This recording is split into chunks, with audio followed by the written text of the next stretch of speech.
Capítulo 1. El niño que temía a Dios más que al infierno. En el otoño del año 1214 del Señor, mientras las hojas caían con indiferencia sobre los caminos de Poissy, nació un niño destinado a ser más que rey. Su cuna no era solo de oro, sino también de oración, y sobre su frente no descansaba aún una corona, sino una cruz invisible, impuesta por la esperanza de un linaje y el peso de una misión sagrada. Era Luis, hijo del rey Luis VIII y de Blanca de Castilla, vástago de la dinastía Capeta, heredero de un reino fracturado y de una fe militante. La historia de este niño no comenzaba con los gritos de un parto real, sino con los susurros de una profecía silenciosa. Francia necesitaba un santo. La corte, como siempre, celebra el nacimiento real, pero en la mirada de su madre ya brillaba algo distinto, casi inquietante. Blanca de Castilla no veía en su hijo solamente al próximo monarca de los francos, sino al siervo de Dios que habría de limpiar el trono de las impurezas del mundo. Nieta de Leonor de Aquitania y educada en las luchas políticas y religiosas que marcaban a Europa en aquel momento, Blanca comprendía que un rey solo podía sostenerse si estaba anclado a algo más que la espada. Desde la cuna, el pequeño Luis fue sumergido en oraciones, liturgias y mandatos morales. En los salones del palacio no se hablaba del futuro como una conquista, sino como una carga. Debes ser justo, debes ser piadoso y debes temer a Dios más que al infierno. Cuando murió su padre en 1226, Luis tenía apenas 12 años. Era un niño frágil, de ojos profundos y silenciosos. Aún no tenía la voz de un rey, pero ya tenía el alma marcada por el deber. La corona le fue impuesta como una urgencia y no como un premio. Fue coronado en Reims en medio de tensiones políticas, con una Francia amenazada por nobles ambiciosos, cruzadas fallidas y una iglesia que exigía obediencia. Pero no fue el niño quien gobernó al principio, fue su madre. Blanca de Castilla asumió la regencia con una firmeza casi brutal. Gobernaba con la Biblia en una mano y el cetro en la otra, y nadie osaba contradecirla. En las noches, se decía, rezaba largas horas por el alma de su hijo, pero durante el día lo disciplinaba sin temblar. Fue ella quien le enseñó a desconfiar del poder fácil, a ver en cada privilegio una tentación y a considerar la humildad como un escudo más fuerte que el hierro. Le hablaba del pecado como una lepra espiritual y de la justicia como una forma de amor divino. A menudo repetía una frase que aterraba al joven Luis: «Preferiría verte muerto a verte pecar». No era una amenaza, sino una verdad que Blanca sentía en los huesos. En esa frase el niño comprendió que su alma no le pertenecía del todo. La infancia de Luis se desarrolló entre los muros fríos de castillos, donde el deber se enseñaba antes que el juego. Mientras otros niños aprendían a cazar o a galopar sin fin, él se sumergía en los salmos, escuchaba sermones y se inclinaba ante crucifijos con una devoción madura. También aprendía a manejar la espada, claro, pero cada golpe que daba parecía llevar el eco de una oración. A los 14 años, ya ayunaba voluntariamente en ciertas festividades y se negaba a usar ropas lujosas en señal de humildad. No era un niño triste. Tampoco era alegre en el sentido corriente. Era reflexivo, paciente, generoso con los criados y severo consigo mismo. Daba limosnas a escondidas, visitaba enfermos sin escolta, y más de una vez fue hallado orando en rincones donde nadie lo esperaba. Sus instructores eclesiásticos notaban con asombro la forma en que comprendía la doctrina, no solo con la mente, sino también con el corazón. Se decía que nunca mentía, que no levantaba la voz, y que era incapaz de desear mal a otro ser humano. La regencia de su madre fue una guerra constante contra las ambiciones de los grandes señores feudales. Pero Luis crecía como una isla de calma en medio de la tormenta política. En los relatos posteriores de su vida, muchos cronistas verían en esos años la formación de un rey santo, un David medieval, que habría de unir la fuerza del cetro con la luz de la fe. Uno de esos cronistas, Jean de Joinville, que lo acompañaría años más tarde en la cruzada, diría que desde joven Luis hablaba más con Dios que con los hombres. Había en él una pasión silenciosa por Tierra Santa. Desde muy temprano escuchaba con fascinación las historias de los caballeros que habían visto Jerusalén, las de los mártires que habían muerto en defensa del Santo Sepulcro, y las de los reyes cruzados que habían besado la tierra donde Cristo caminó. Aunque todavía era niño, Luis sentía que su vida no estaría completa si no podía poner un pie allí. No como conquistador, sino como peregrino. En su alma se gestaba la idea de un reino que sirviera a Dios antes que a los hombres. A los 21 años, cuando asumió plenamente el trono sin la tutela de Blanca, Luis ya no era un joven príncipe. Era un hombre templado por la oración, la disciplina y la visión de un ideal. Francia lo observaba con escepticismo y esperanza. No era un rey dado a banquetes ni a conquistas internas, no era carismático ni imponente, pero tenía algo que pocos gobernantes poseían: una fe que no flaqueaba, una voluntad de hierro escondida tras una sonrisa dulce, y una certeza inquebrantable de que debía gobernar como si algún día tuviera que rendir cuentas a Cristo mismo. Así empezó el reinado de Luis IX. No con un estallido de gloria, sino con la lenta formación de un carácter inusual. Aquel niño que temía pecar más que morir, pronto se convertiría en un monarca que cargaría la cruz como parte de su corona. Capítulo 2. El Rey Justo.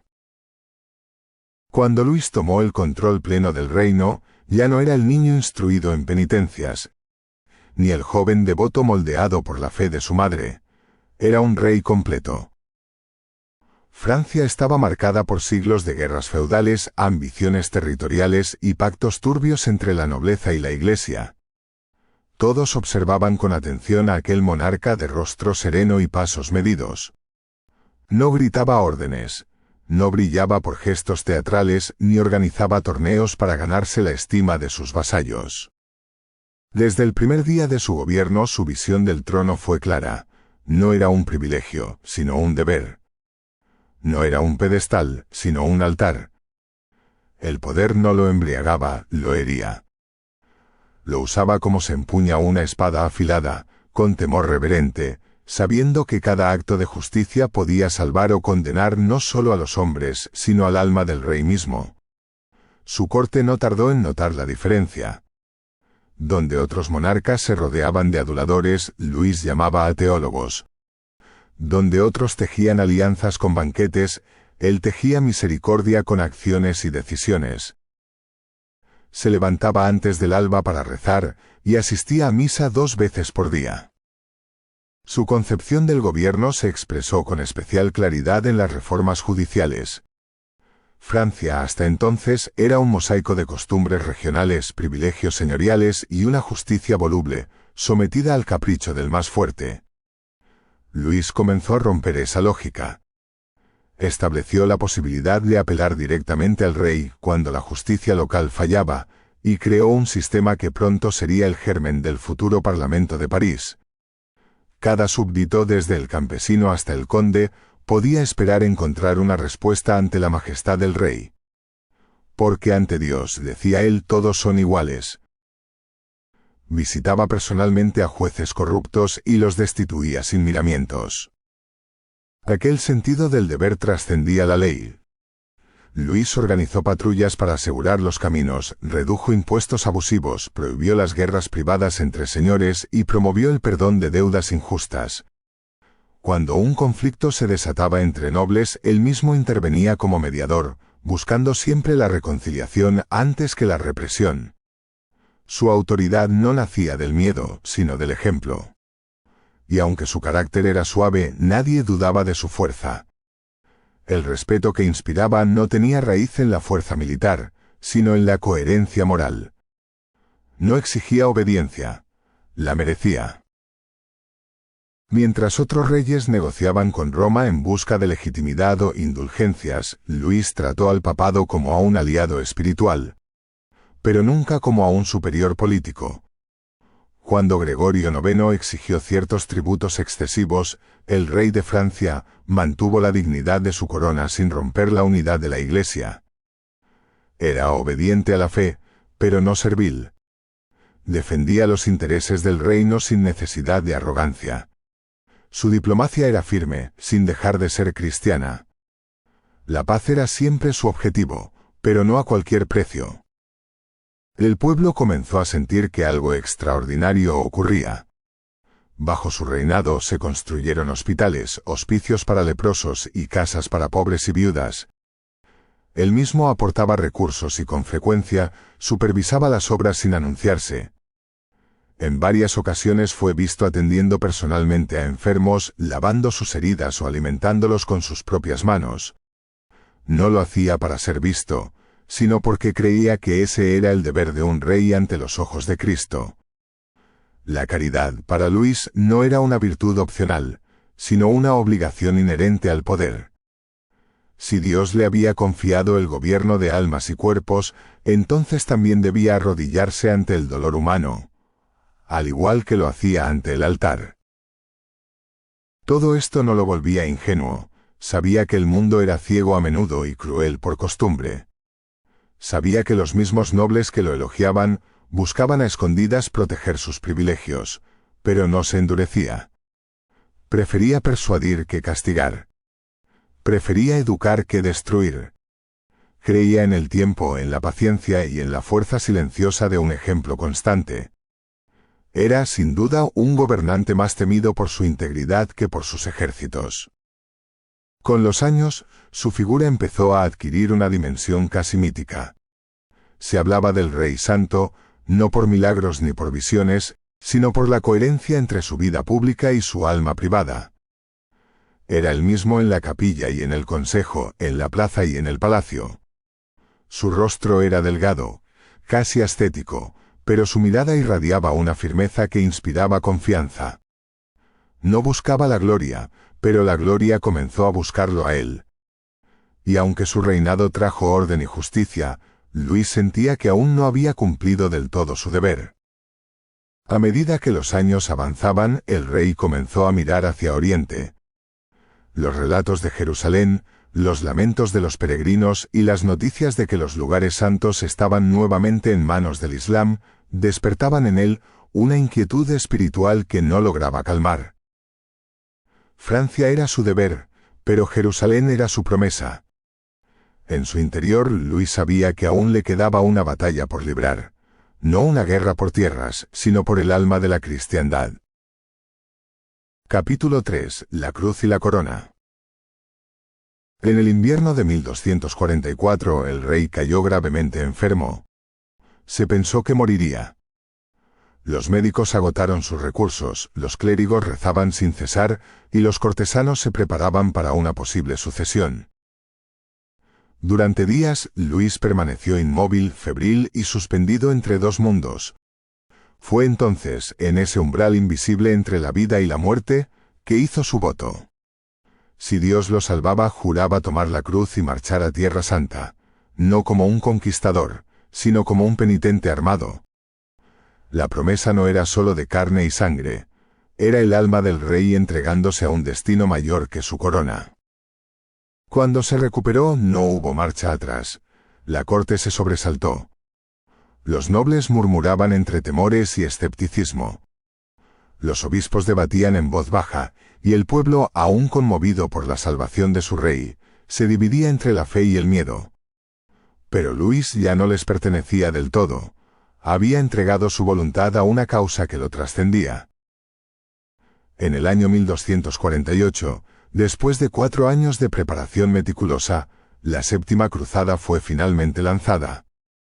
Miles de hombres, toneladas de oro, barcos construidos en los puertos atlánticos y mediterráneos, víveres, armas y reliquias partieron desde Aigues Mortes, un puerto diseñado por el propio rey para ese propósito sagrado. Luis no partía solo.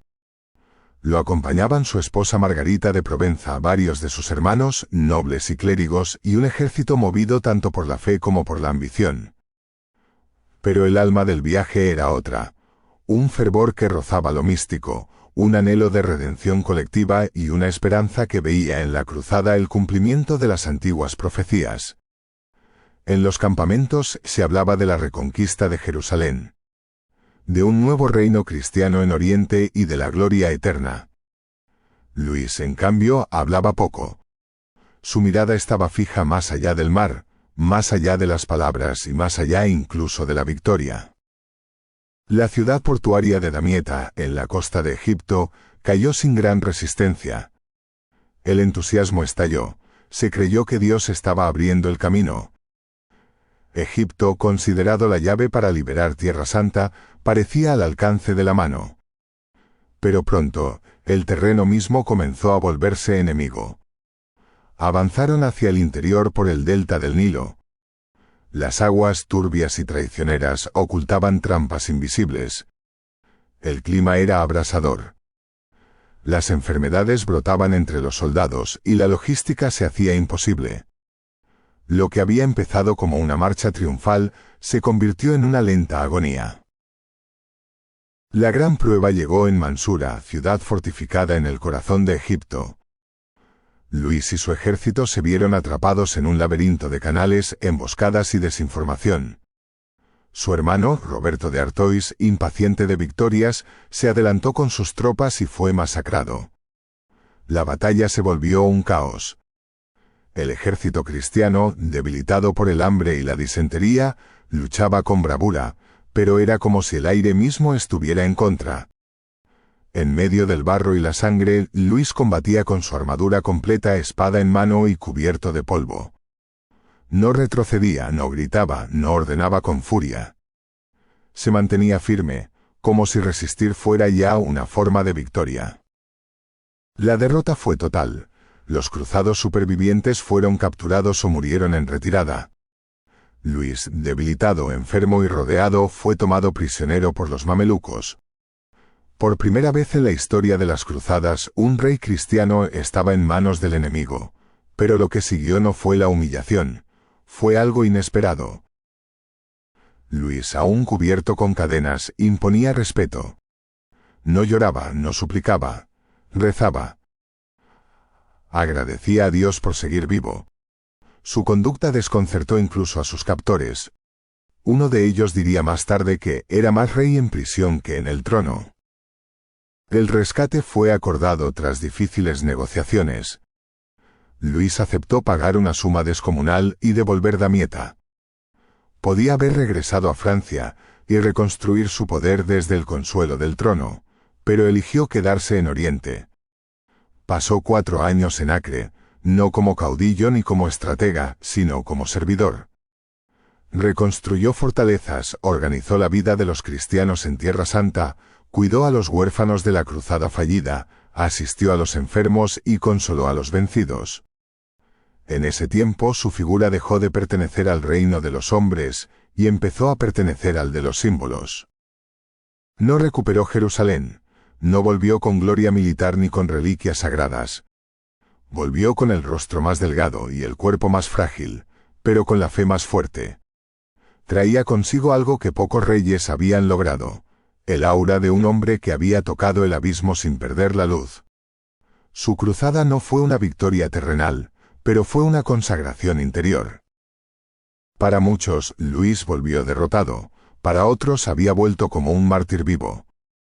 Lo cierto es que no era ya el mismo.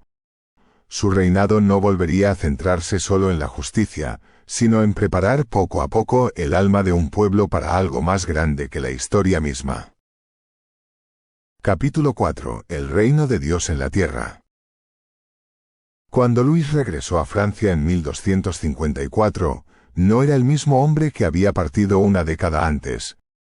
Su cuerpo, más delgado y marcado por la enfermedad, contrastaba con la firmeza inquebrantable de su mirada. Volvía sin trofeos, sin territorios conquistados y sin la Jerusalén prometida. Pero no volvía derrotado.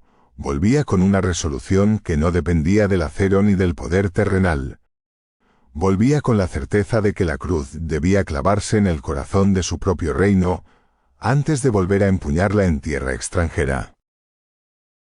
El pueblo lo recibió con devoción. No hubo arcos de triunfo ni desfiles exuberantes porque Luis lo había prohibido.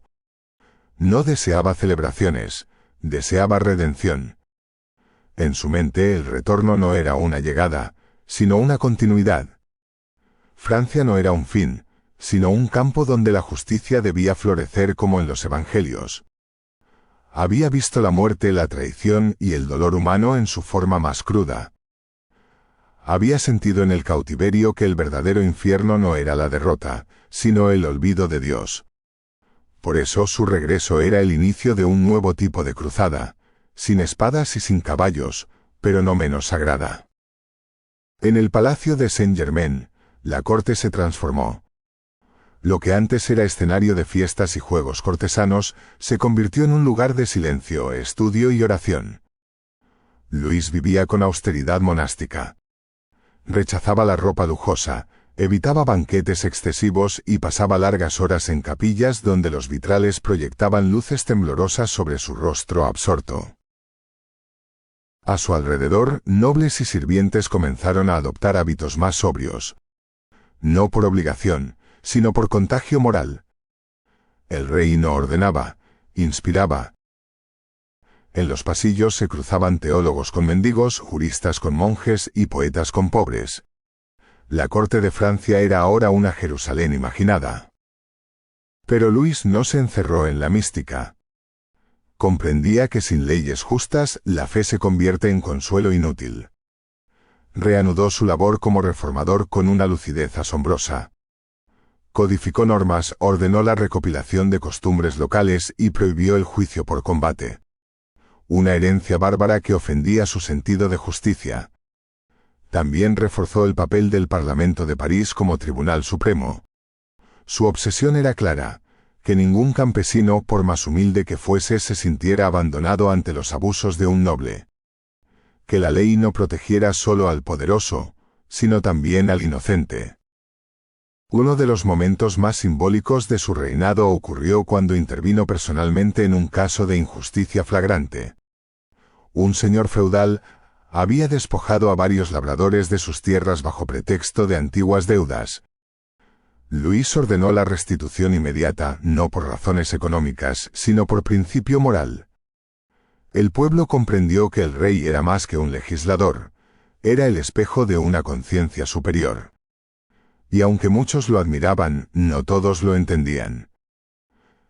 En los salones de la nobleza se hablaba en voz baja. Algunos decían que el rey se había vuelto un monje vestido con corona, que confundía el trono con el púlpito, y que su visión era tan pura que rayaba en la ingenuidad. Luis no ignoraba esas voces, pero no las combatía, simplemente seguía su camino. Su política interna fue una sinfonía de paz. Reconcilió facciones enfrentadas, propuso alianzas basadas en la confianza y fortaleció las comunas sin aplastar a la nobleza. Francia, por primera vez en mucho tiempo, vivió años de estabilidad profunda.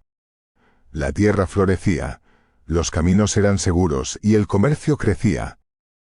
Pero Luis sabía que la paz externa no bastaba. El alma del reino seguía necesitando redención. En privado nunca dejó de pensar en Jerusalén. Conservaba cartas de frailes franciscanos desde Tierra Santa, mapas de fortalezas cristianas en ruinas y relatos de peregrinos. Cada vez que pasaba por una iglesia, rezaba por los cristianos del Este. Su cuerpo estaba en Francia, pero su corazón seguía caminando por las calles polvorientas de Acre y soñando con el Santo Sepulcro. Su esposa, sus consejeros e incluso el Papa intentaron disuadirlo de sus pensamientos de una nueva cruzada. Pero él no los consideraba pensamientos. No era cuestión de estrategia, sino de destino. Había gobernado con justicia, había restaurado el orden, había hecho de la ley un instrumento de compasión y de la realeza un acto de humildad. Pero sentía que aún le faltaba algo, su alma no encontraba descanso. Tal vez intuía que el reino de Dios no se construye del todo en la tierra, que incluso el monarca más sabio solo puede acercarse a ese ideal, pero nunca alcanzarlo por completo. Y que para hacerlo hay que dar no solo la virtud al gobernar, sino la vida misma. Capítulo 5. Hacia la muerte gloriosa. A los 56 años, cuando la mayoría de los reyes europeos buscaban asegurar su legado en palacio, Luis volvió a mirar hacia el horizonte del desierto. Habían pasado casi 20 años desde la desastrosa cruzada de Egipto. Pero su alma no había olvidado la promesa. Su cuerpo mostraba las huellas del tiempo, más delgado, más cansado y más vulnerable. Pero su espíritu ardía con la misma luz que lo había llevado a arrodillarse entre los leprosos y a combatir rodeado de cadáveres. Esta vez, no partía por estrategia ni por prestigio. Partía porque no podía hacer otra cosa, su alma se lo pedía. En 1270 anunció su decisión de lanzar una nueva cruzada.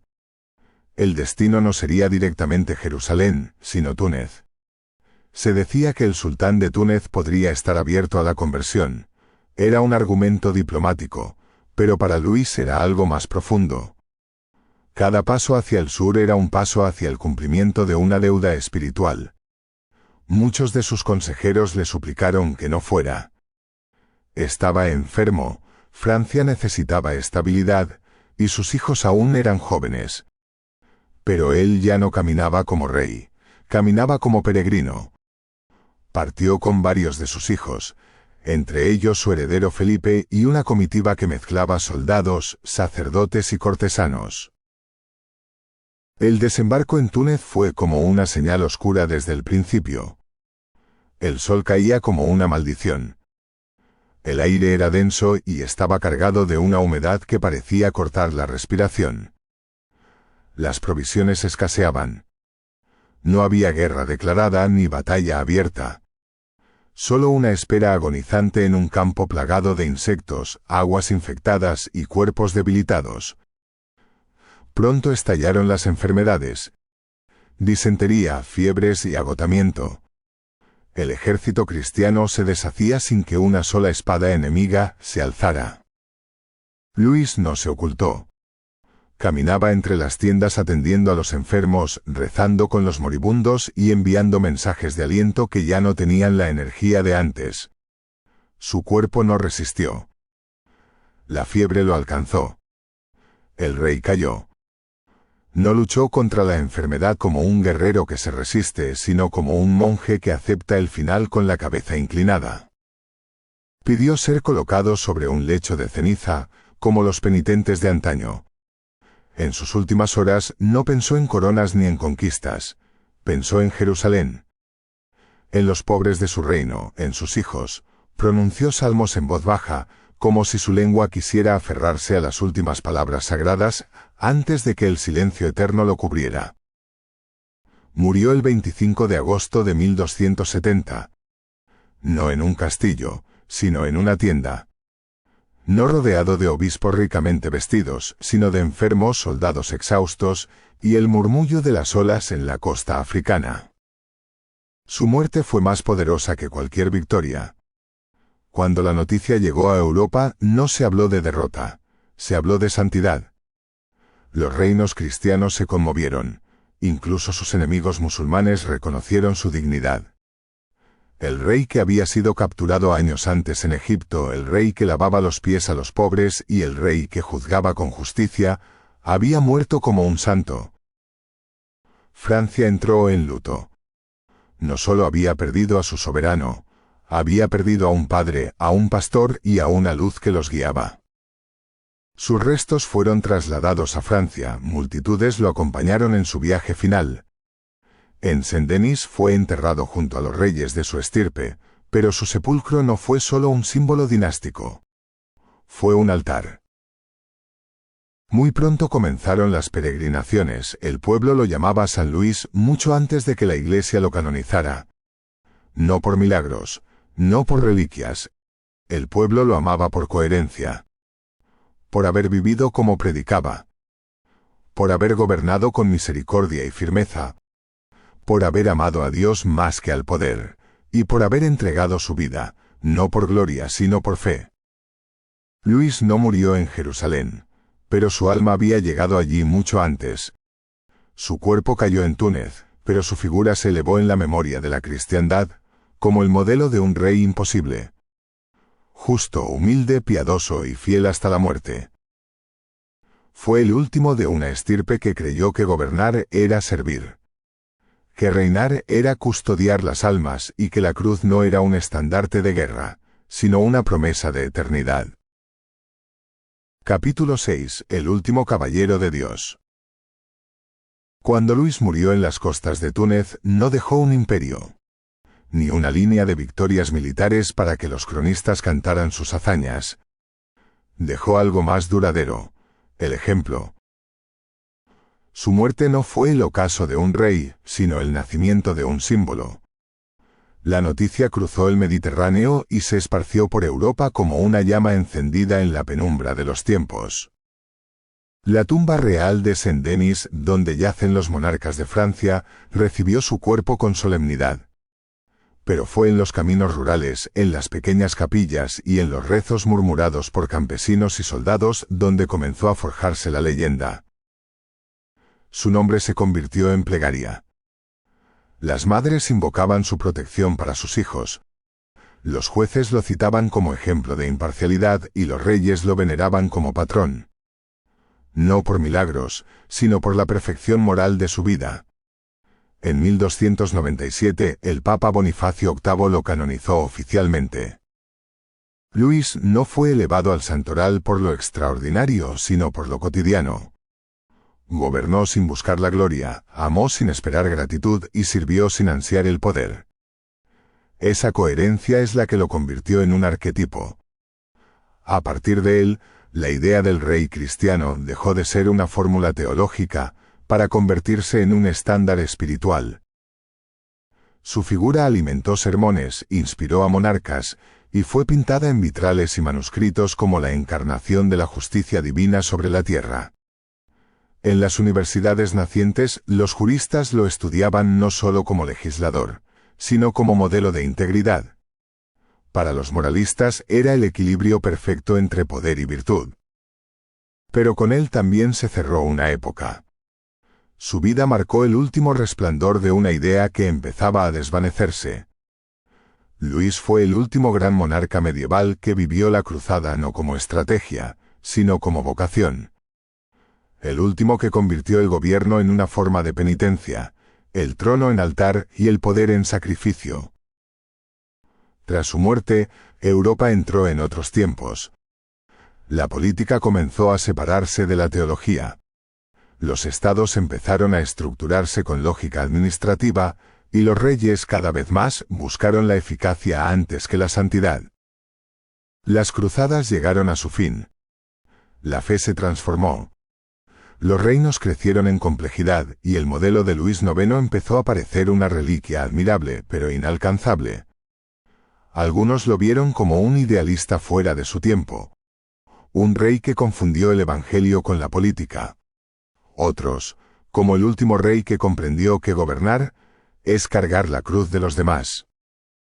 Los siglos que siguieron intentaron explicarlo.